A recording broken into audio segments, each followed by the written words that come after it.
And you better stay out of his way. Who's that? Limo Bob, who's that?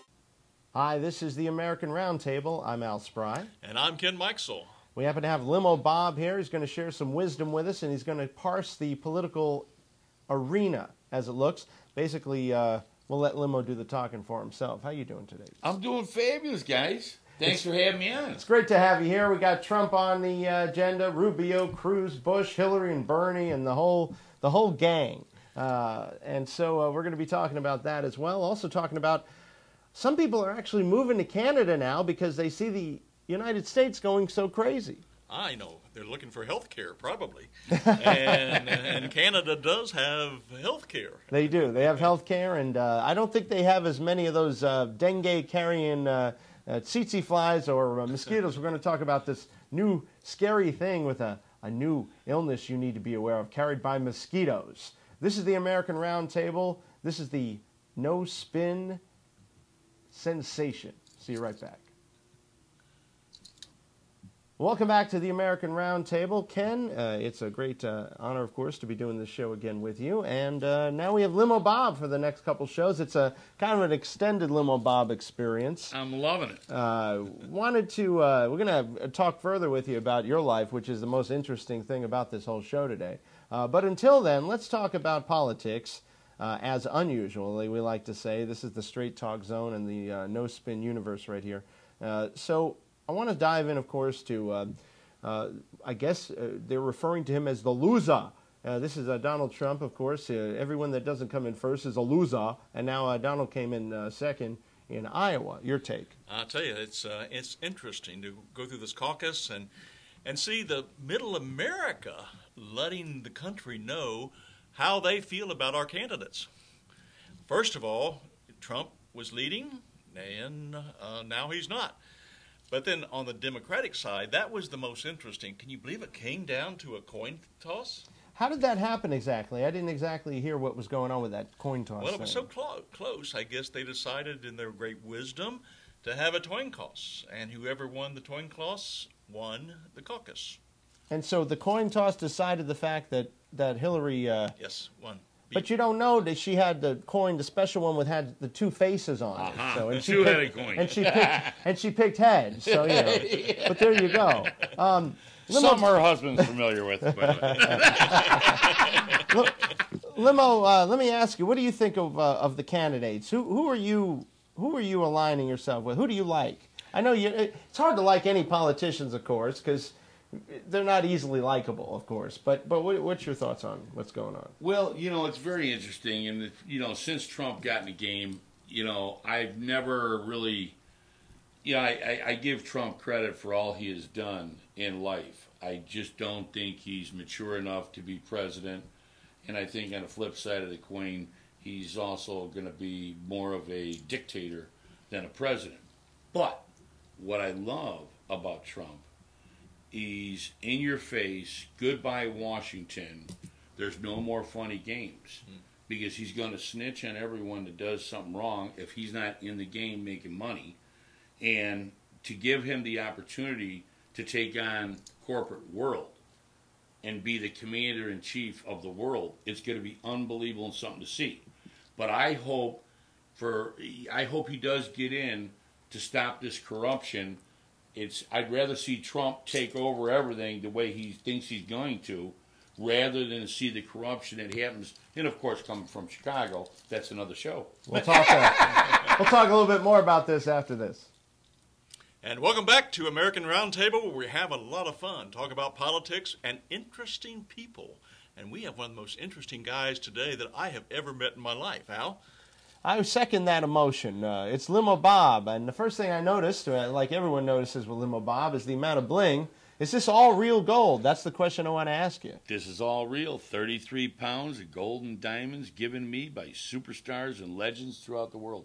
And now why are people giving you gold? I want your job. There this you is what go. I want. Well, you have to start with building the world's longest and the 100-foot long Cadillac and building the world's most exotic Boeing 727 jet limo. When you have those limos, you're the only game in town. The competition stops here. And then when they come to town, they're all trying to outdo the other, whether it be celebrities, rock stars, rap stars, gangsters, politicians. Same thing. But one's got a license, the other one doesn't. Right. But they give me pieces when they come in, and it just started growing. It became a joke with these guys, but they just lathered me with golden diamonds. And the more they see, the more they want to give you, because they want you to wear their bling so you could tell people about them and what they're giving you. So, well, let's go ahead. Let's start with this hand right here. Tell us about some folks, the famous folks that have given you some gold. Then we'll talk about your story, which is really interesting. Yeah, well, you know, Nike gave Michael Jordan this ring, Nike, and he gave it to me. Show the folks right there. Right there on the Nike ring. And I've gotten all kinds of gifts. Mike Tyson, the beautiful gold diamond bracelet. This is the reason why Mike Tyson had to sell his place in Vegas, was because of this bracelet right here. This is. You had to tell him, didn't you? No. Thanks, Mike. No. So, and of course, I got his boxing gloves signed and that's Gucci pants and all kinds of stuff. But these were, everything has got a story. This was the $1 Million Man, the wrestler. You know, you get different things. This is my jeweler gave me this one. This was the world's longest Cadillac limousine, which is a 100-footer. That's got a swimming pool and a helicopter landing pad. Wow. And it's not street legal. We have the world's longest street legal limo that was built for the United Arab Emirates Sheikh. I got it right this time. Last time I said the Kuwaiti Sheikh in the embassy called me. Oh, I my got gosh. all excited. You gotta watch out. None of those guys like each other. Yeah, You don't want to get bopped on the head and thrown on a right. plane to the Middle East. Exactly, right. The United Arab Emirates Sheikh, you know, he likes to have a good time. He just had the limo in California. When his harem came, when he came to town, he'd have a 50-gal harem, and they would drive the streets of L.A. Yeah. And then just out of a joke, I told him, look, you paid $1.8 million. I says, I'll buy it back for 10 cents and a dollar. I was joking. He took me serious. I bought it back for $180,000. And he just did that for you. Just did it. Well, obviously people like you because they like to give you stuff. He has favor. I'll tell you, he has favor with the high people. Yeah, I'm loving it. Well, tell them about us and about American Roundtable, of course. I love it. There they are, direct right here, ladies and gentlemen. You've seen it only on this station. Turn that into a promo. So tell us about you. Where are you from? When did you first start your love affair? It's a 40-year love affair with the limousine. Well, you know, I'm from Chicago, the south side of Chicago, and I grew up in a nice little average income home to where we were north of 87th Street, so we were bussed in to the rough schools. Mm-hmm. So I learned the hard way and to appreciate things, but I started off just buying beater limos out of the junkyards. One had bullet holes down the side. They had no floors, grass growing through the floor, so I'd have to get the fiberglass screen, get them all dialed up. And I had the market cornered on Bondo. And I was the king of limousine beaters, but I started with no money, and I had to go to the junkyard to start buying. I had to argue with Earl Shives, $99.95, we'll paint any car. He tried to charge me $119.95. I said, this is a car. No. I won the war on that, but I remember that guy, Earl Shives. Remember Earl Shives? That goes back Every away. town has one, don't Yeah. You know, you get a car wash, the paint just left, you got to go back to Earl. Yeah. So what do you saw? You saw a limo when you were a kid. What got you so passionate about the business and about cars? What do you? Well, you know, when I was a young kid, at about 8 years old, I started cutting lawns, and at 10 years old, I had a fleet of riding lawnmowers. I have something about the wheel. Something about the driving. And the wheel. And yeah, I'm obsessed by it. So when I went to Hollywood, California... Hold that thought. Yes.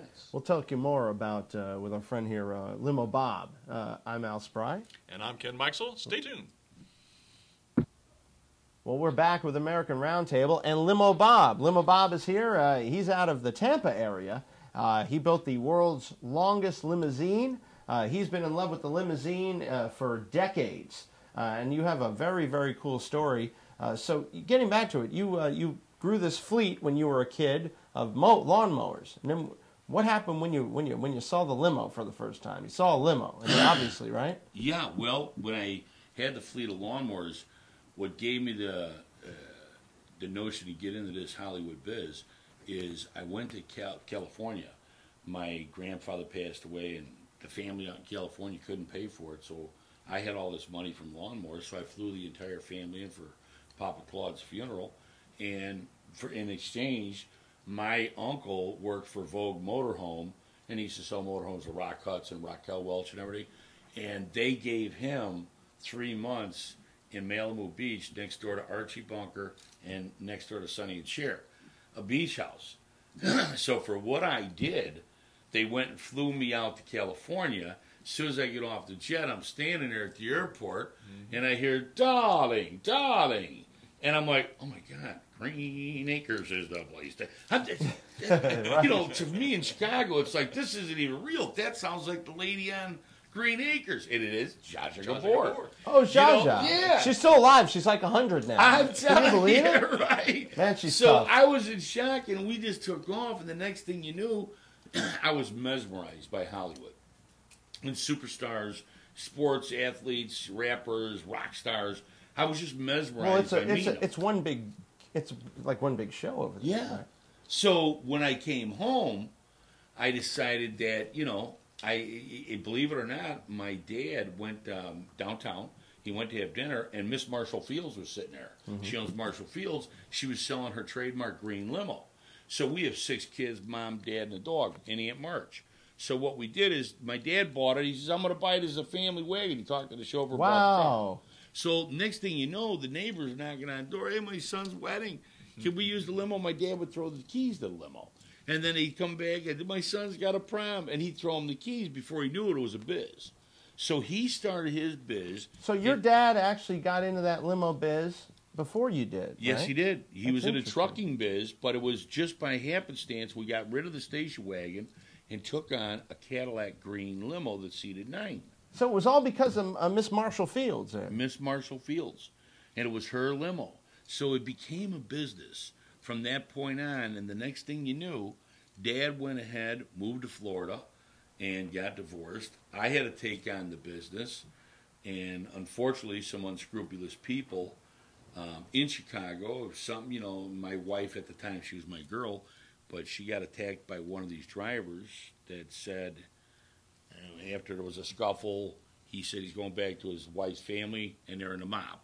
Well, I knew they probably couldn't be in a mob because I drove a lot of the mobsters, but they were very bad people, and they burnt and blew up every limo I had, step by step, but they would freak me out for 3 months doing it. Why did they get so angry at you to burn up your limos? Because when he attacked my wife and her friend Kelly, he tried to rape her, and he wasn't successful. When I got home, he was still there. Scuffle arise, we threw him out in the alley, that was it. He jumped in his car and he threatened me. Who would have known that the next 3 months was going to be bizarre? A town car would pull up around the corner, 3 big guys in suits would get out, and I live right in an alley. My house is here, the limos are all in the alleyway. They would get out, let this lady out with frizzed hair, white powdered face, brown boots, and would walk up the alley straight. And as she walked, you could scream at her. She wouldn't blink an eye. She'd go to the other end of the alley, the town car with the 3 thugs would go around the corner and pick her up. We'd call the police. Police wouldn't even come. Well, what was she doing? Just walking through the alley to freak me out. Wow. They probably wanted me to step out there and do something, and she would defend herself and be able to stab me or shoot me or whatever. Gee. But it was just a way to try to get me. They were trying to fear me to leave the city. Yeah. Young guy, 18 years old. I don't know any better. I'm staying there. My friends are semi-pro football players. Nobody believes me what's happening, so this is going on for 3 months. Let's hear the punchline on this one right after this. This is some story, and It'll this is shock American you. Roundtable. Yeah. And welcome back to the American Roundtable. Our guest today, Limo Bob. Bob, tell us how you got your name. You know, I got my name because when I started back in Chicago for the 80s, to come back a second time, I started off as a bouncer in a nightclub. And there was Doorman Bob and Bouncer Bob and there were DJ Bob and Bartender Bob. So everyone had a nickname. And I'll never forget this one guy coming, he goes, "Limo Bob? What the heck kind of name is that?" And I looked at him, I thought, oh, you never know. One day it might be in lights. And I'm still looking for that guy today. But I got the name, and it stuck. and then what gave the name, it's the glory was 2-time Guinness Book World Record holder. So now the name went down in history. When we were on the History Channel, it's all about limousines from 1900 to the end, and they got Limo Bob throughout the entire history show and showing the gold in the hands and everything else. But this is the most fascinating business because think about it. You're catering to nothing but superstars, weddings, birthdays, anniversaries. Everybody is celebrating something. But you're also in a business that you're driving around some unscrupulous people, gangbangers and this and gangs and politicians and what have you. And that's everybody is driving, cruising around in limos. I'll never forget I was in the hood in Chicago and I was worried about the Robert Taylor homes. We were in the projects with the longest limousine in the world, the triple axle, and I looked to my customers and I said, I'm wearing all this gold, we're in this big limo, we're just in a bad neighborhood. I says, they sniper shoot from the windows, we need to get out of here. And he goes, you don't have to worry about it. It was like one of the biggest gangs in Chicago, opened up 2 briefcases with Uzi machine guns in. Wow. So I thought, they says, don't worry, you're protected. So after I went potty, and did you have one in the limo? No. Yeah, right. We always carried on 40 bags, but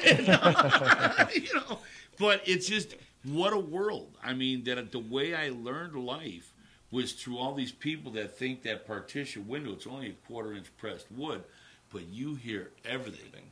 And you hear things that you wish you didn't hear, and then you hear things that you wish you heard more. So Right. it's my own little soap opera up in the front companion.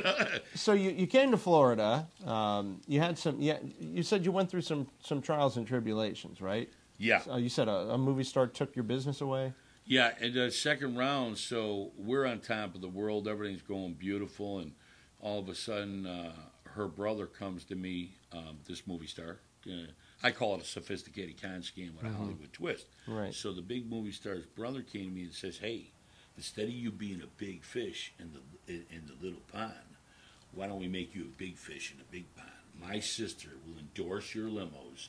We'll be partners, and everyone around the planet will be renting your limos, your style limos. I'm like, oh my God, I just fell in love. And then, of course, the Hollywood movie star, I was in shock. I would pay a couple $100,000 to have them endorse. Now they want to pay me to get into my biz and endorsement for free. So it ended up turning out being a nightmare, and they scammed me out of the entire biz. I went so broke that I ended up selling Barney dolls on the street corner. And from the Barney dolls, it was just the worst time of my life. I couldn't feed my kid a Happy Meal. We'll hear how the actually life turned around in a positive way for you. This is the American Roundtable, and we'll see you right back here. This is the American Roundtable. We call it the Straight Talk Zone, talking straight here with Limo Bob. Great thing about Limo Bob is we can't do all of this in one episode. So what are we going to have to do? We're going to have to wrap it up today in just a minute, but then we'll have him back for show 2 with Limo Bob and find out the rest of his story, because it's an incredible story of giving. And that's one of the things I want to go back to real quickly as we wrap up this program today. You talked about your dad giving neighbors the keys to the limo. Is that part of the success? I believe it is, and even more so when I would see handicapped older folks and I would give free limo rides. And it became a trend that the more you give, the more you get. And that's what happened, because it was on the comeback after we lost it to the Hollywood movie star, the second round, the second decade. We came back in a comeback, and it was just amazing because all the good we do, I speak at juvenile justice systems. I give out to children's hospitals with kids with life-threatening diseases and, orphanages. And it draws a tear to my eye when I see stuff like this. So, it's all what I have done. God is given back to me tenfold. Very famous movie star left $1 million worth of gold in the limousine, and I gave it back to him. People told me I was crazy. 20 years later, I did a radio show and someone says, Bob, look at you. Karma. Yeah, look what happened to me. You know what I mean? It just came You back gave to that me. gold away before you got all this bling. Yes. And the gold went and came right back There to you go. you. Isn't that right. amazing? That's the most amazing Yeah. story of all your stories so far, and I know you have quite a few. And, you know, when I came back, when I went to L.A. to start again, I bought Sylvester Stallone's Mercedes-Benz limo. And I brought it back to Chicago. And believe it or not, only in this beautiful land, the USA, where opportunity is just everything. I came back, I gave to the nursing homes, I constantly gave what I was blessed with. And believe it or not, I went to the top again. This time owning 2-time Guinness Book world record, longest limousine, the most exotic limousines. I invented the Ferrari limos, the Lambo, the hardtop shaped jacuzzis, and the little midget maitre d's that walk up and down serving you cocktails and hors d'oeuvres up and down the limo. So this has been the most fascinating life. I've had a ball doing it. It's even against all odds. You just never give up. My life came to where now I went ahead. They pulled me out of semi-retirement because of all the opportunities were coming up, the limo mags. I went to this unbelievable show. My kids got to see who their dad was. I go to this show. I'm being filmed by ETV. And as we're going through it all at Caesar's Palace, Atlantic City, black tie event, some guy comes up and punches me and says, I don't like your gold. I'm the most likable, huggable person, and I don't understand why he did that, but he changed my life. We're going to talk about that in the next episode of American Roundtable, and we want you to make sure that you take a look at that. And it's been great having you on, Limo Bob. We'll see you next time, because there's just not enough Limo Bob. I don't know. I think you're great, man. Well, thank right. you. Thank you very much. We need more Limo Bobs in the USA today, too. I think we do. This giving spirit, it's important for us to go the next mile, isn't it? I love it. No, it truly is. And really, I mean, guys, I thank you so much. Enough of me, but back to me now. This is the American Roundtable. I'm Al Spry. And I'm Ken Meixel. And then Limo Bob, and we'll see you next time. And you better stay out of his way. Who's that? Limo Bob. Who's that? Limo Bob. Who's that? Limo Bob. And he's always on his job. Who's that? Limo Bob. Who's that? Limo Bob. And you better stay out of his way. Who's that? Limo Bob. Who's that? Limo Bob. Who's that? Limo Bob. And he's always on his job. Who's that? Limo Bob. Who's that? Limo Bob. And you better stay out of his way. He's got exotic limousines, heavy gold chains.